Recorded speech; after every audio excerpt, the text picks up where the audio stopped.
can! It's over! He's done it again! Unbelievable! Oh, straight into the roof of the net. Nice one. Straight down the middle. So, Are you watching Firstpost? I'm Rupha Ramani. Let's get started.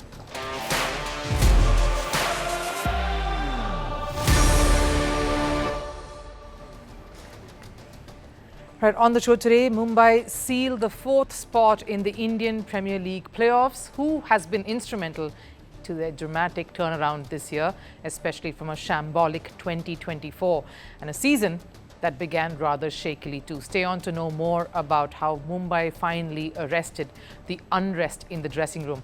ICC has a massive challenge on its hands. Their annual meeting, scheduled for July this year, will be dominated by one thing only: India-Pakistan relations, and how will that affect the sport itself? How will the new ICC chief, Jay Shah, navigate this landmine, and what is at stake here in the India-Pakistan cricketing ties that has reached rocky depths?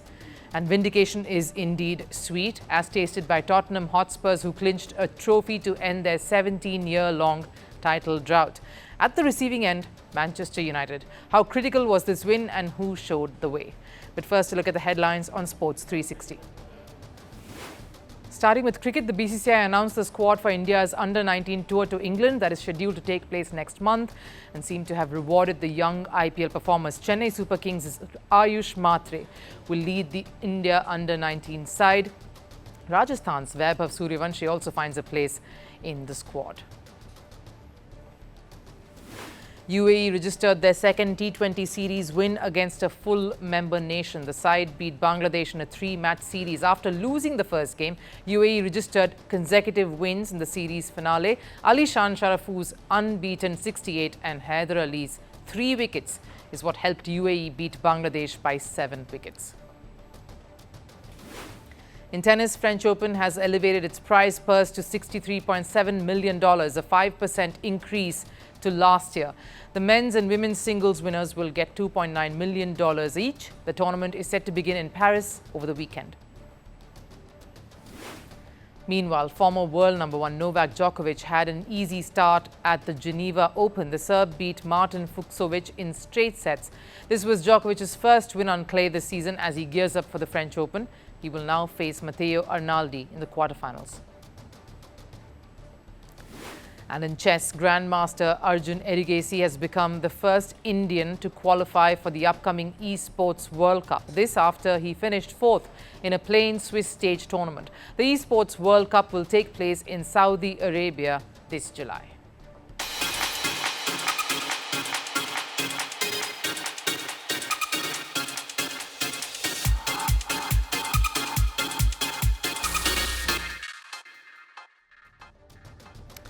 Mumbai Indians are like lilies. It takes them some time to bloom, but when they do, their beauty leaves everyone stunned. They started this season with just 1 win from their first 5 matches.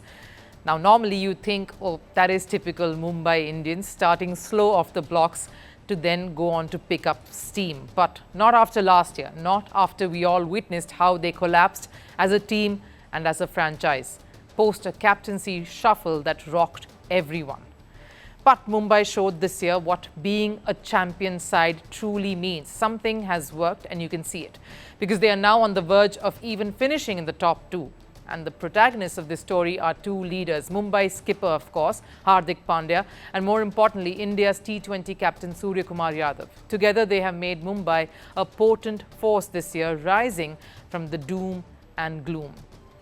The 5-time IPL winners snatched Delhi's hopes of qualifying for the playoffs with a clinical 59-run victory, and that win just reflected how Mumbai have a habit of bouncing back from the brink of nothingness.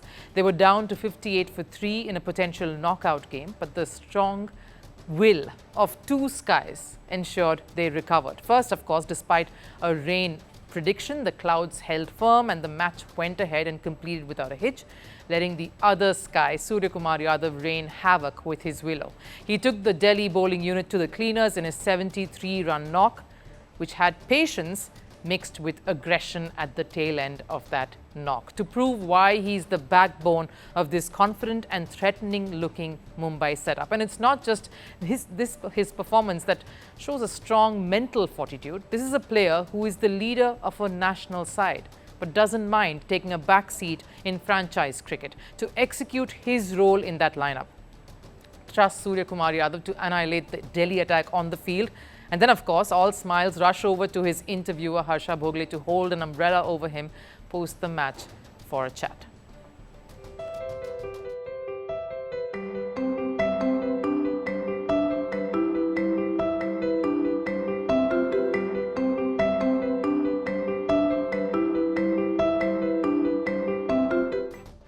Surya Kumar Yadav values every milestone he achieves. The knock against Delhi helped him attain a special one. It was his 13th consecutive score of 25 or more runs.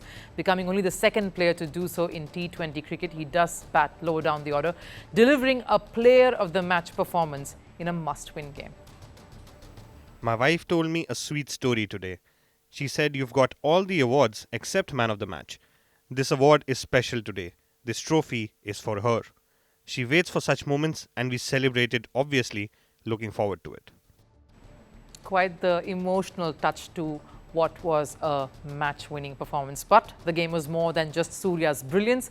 It highlighted what the Mumbai franchise represents. This is the same team that was struggling last year. The captaincy transition from Rohit Sharma to Hardik Pandya wasn't an easy one.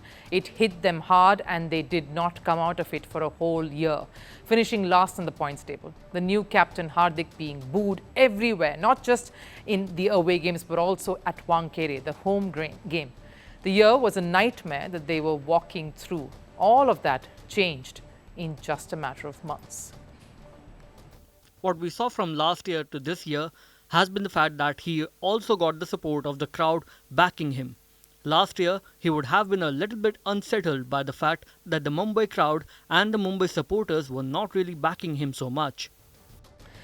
Of course, this isn't as straightforward as it seems and looks. Getting booed by home fans can be far uglier and bruising as it seems. The mental battle a captain faces, especially one leading such a successful franchise, is unimaginable. But Hardik Pandya bore it all. He helped India lift the T20 World Cup title, played a key role in the ICC Champions Trophy win, and is now leading Mumbai in their quest to lift a record 6th Indian Premier League title.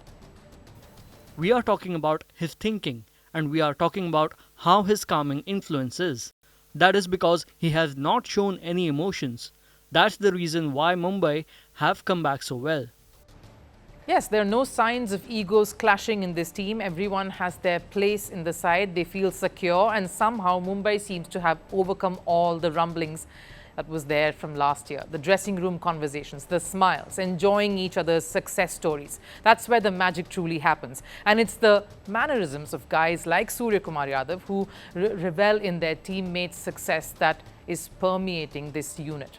They have a captain who wants results to do all the talking, a batter and a senior hand in Surya Kumar Yadav leading the charge, Rohit Sharma and Jasprit Bumrah shepherding the rest. It's a strong Indian core that's led from the front, and a mental attitude of always bouncing back no matter the lows. Clearly, sky isn't the limit for this Mumbai franchise.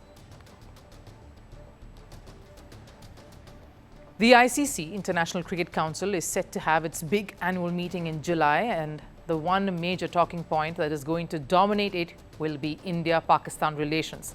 Sure, all seems calm at the moment on the borders, but the undercurrent of unease continues to linger between the two countries, threatening to rip their cricketing ties apart. A bond that has been strained for years now, getting torn bit by bit. All it takes is a terror attack or a slip-up that Pakistan fails to curb or stop for this highly volatile relationship to take yet another blow.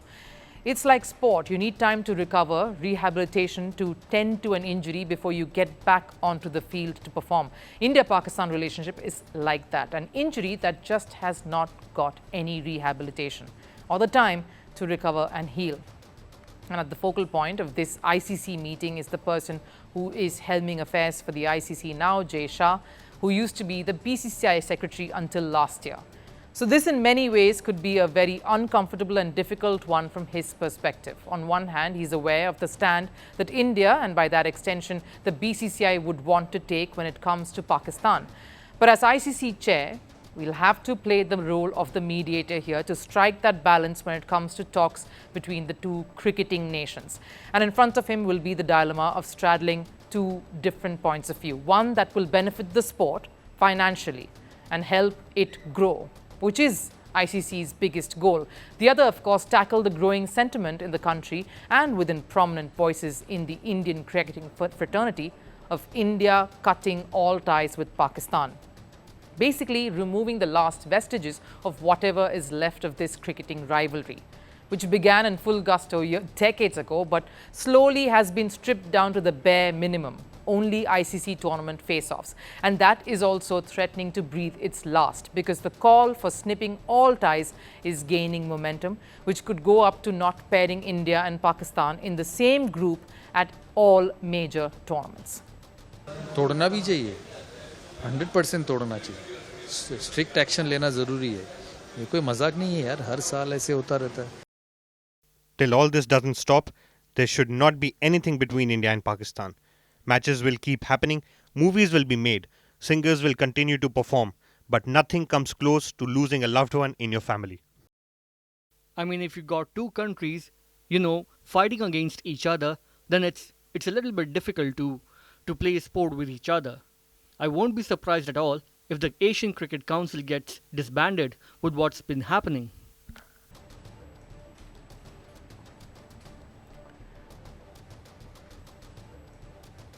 So let me show you what is at stake if this happens. Now, ICC recently released numbers of what the Champions Trophy that concluded some time back raked in. The TV and digital viewership went through the roof for this edition, an edition that India won.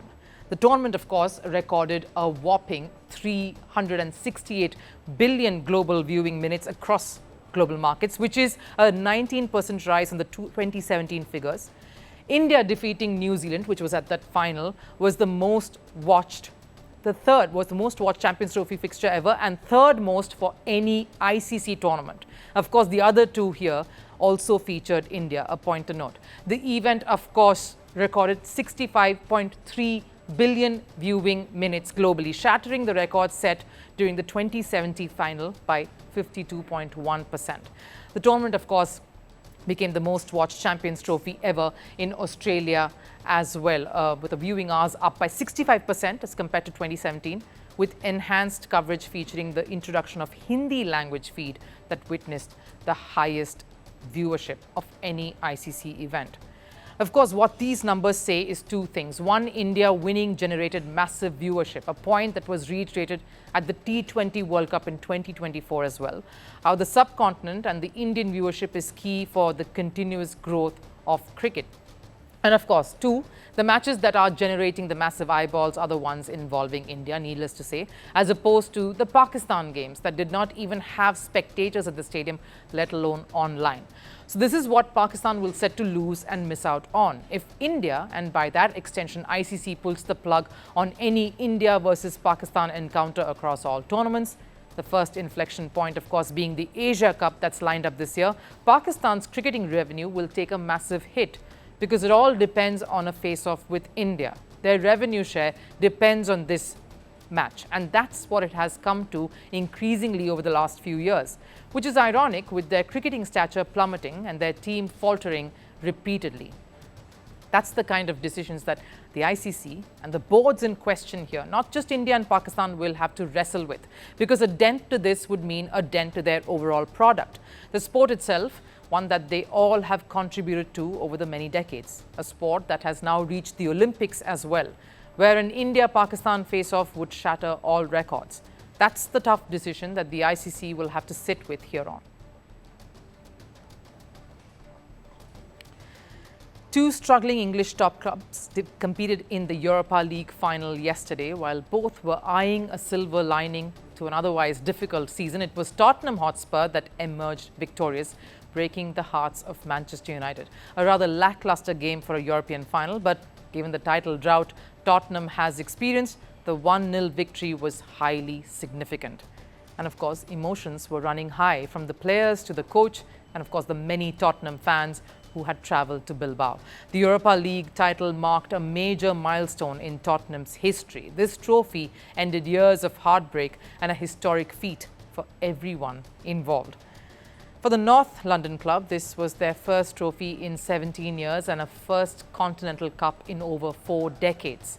With this, the Spurs have shaken off the nearly good enough tag they've carried for a decade now. They, under former captain Harry Kane, were criticised for failing to deliver in big events. But luckily, both have ended the curse in the same year. Separately, of course, yes, Kane with the Bundesliga title at Bayern Munich and, of course, Spurs with the Europa League triumph last night.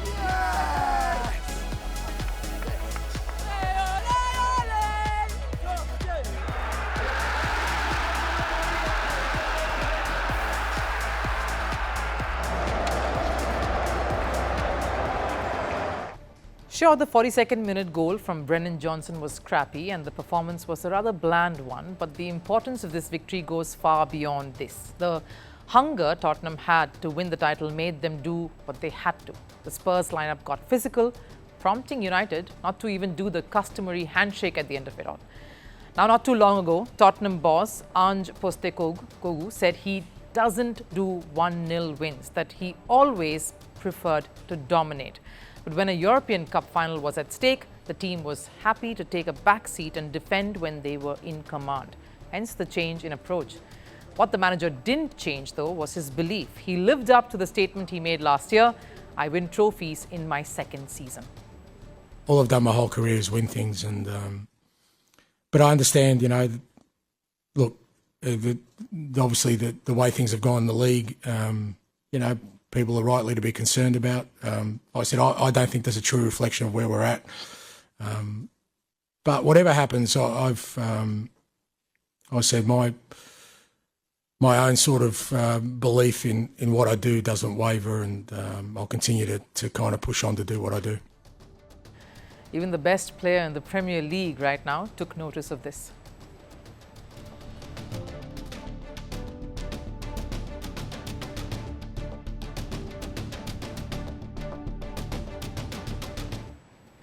The win, scrappy yes, but was nonetheless vindication, not just to Ange Postecoglou, who was this close to being sacked, but also to their biggest, longest-serving soldier, Son Heung-min.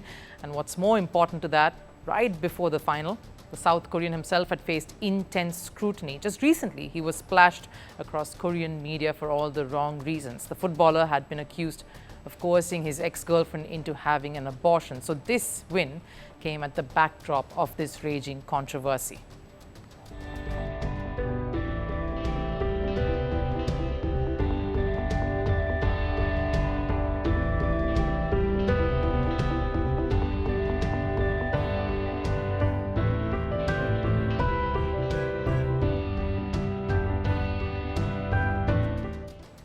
Son, who was facing public flack, is now being hailed as a Tottenham great.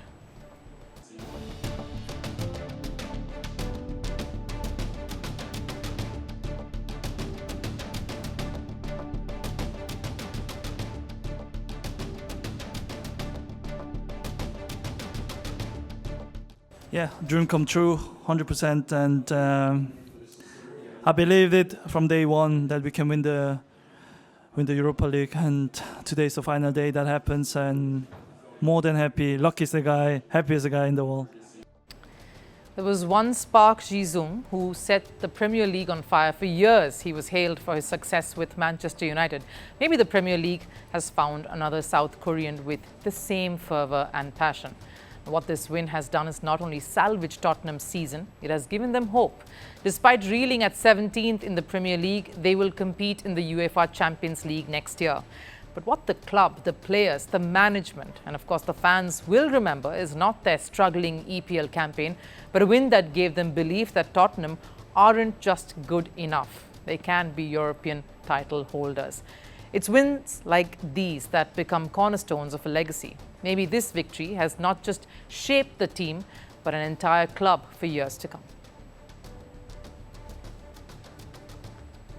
Time for last serve. FIFA's first ever 32-team Club World Cup is less than a month away, and before the winner lifts the unique trophy in America, football fans in the United States flocked to Times Square to catch a glimpse of it. Take a look.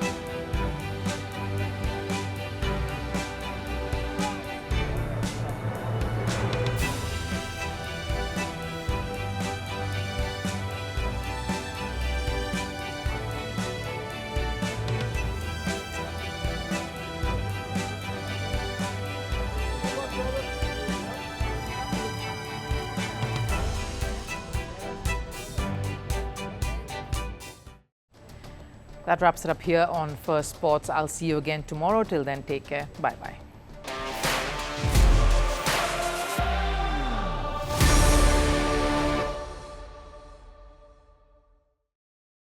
At Firstpost, we are choosing to hold on to accuracy.